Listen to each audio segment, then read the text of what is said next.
কথাটি ছিল যে জনগণের রাজনৈতিক এবং অর্থনৈতিক মুক্তি যদি না হয়, জনগণের রাজনৈতিক এবং অর্থনৈতিক মুক্তি দুটোই দরকার, তাহলে যেই সংস্কারই করি যাই করি আমরা কোনোটিই কাজে লাগবে না। অর্থাৎ রাজনৈতিক মুক্তি কি?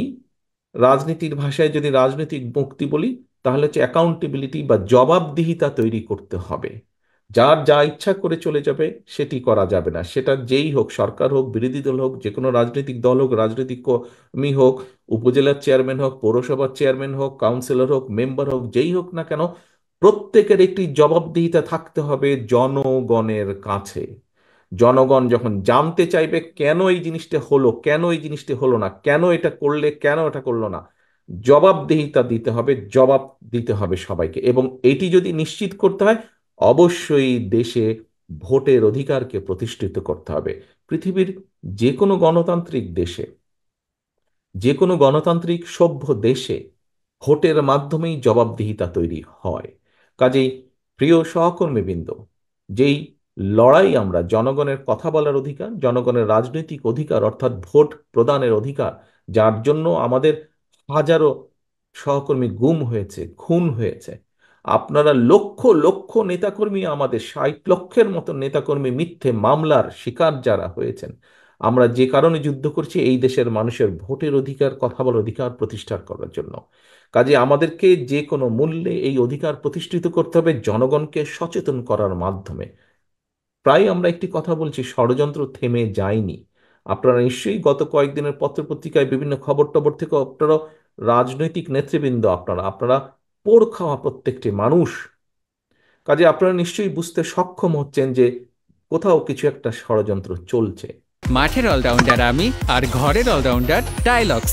টাইলক্স টয়লেট ক্লিনার, ক্লিন মানেই টাইলক্স। কাজে প্রিয় সহকর্মীবৃন্দ, জনগণকে সচেতন করতে হবে, জনগণকে সাথে রাখতে হবে, জনগণের সাথে থাকতে হবে।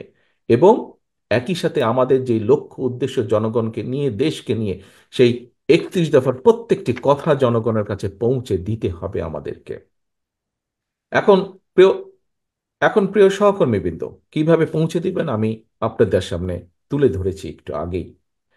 কাজেই আমাদেরকে জনগণের ভোটের অধিকার যেমন প্রতিষ্ঠিত করতে হবে, ভোটের অধিকার প্রতিষ্ঠিত করলেই কিন্তু জনগণ তখন জবাব চেতে শুরু করবে। অর্থাৎ একজন ব্যক্তি নির্বাচিত হবে, তার যখন ভয় থাকবে, সে যেই পর্যায়ে হোক না কেন, গ্রামের মেম্বার হোক, ইউনিয়ন পরিষদের চেয়ারম্যান হোক, উপজেলার চেয়ারম্যান হোক, জেলা পৌরসভার চেয়ারম্যান হোক, কাউন্সিলর হোক, সংসদ সদস্য হোক, মন্ত্রী হোক, প্রধানমন্ত্রী হোক, যেই হোক না কেন, যখন সে জানবে যে জনগণের কাছে আমাকে ফিরে যেতে হবে, সেটি ভোটের জন্য হোক, জবাবদিহিতার জন্য হোক, যেটাই হোক, তখন কিন্তু সে চিন্তা করবে দুবার।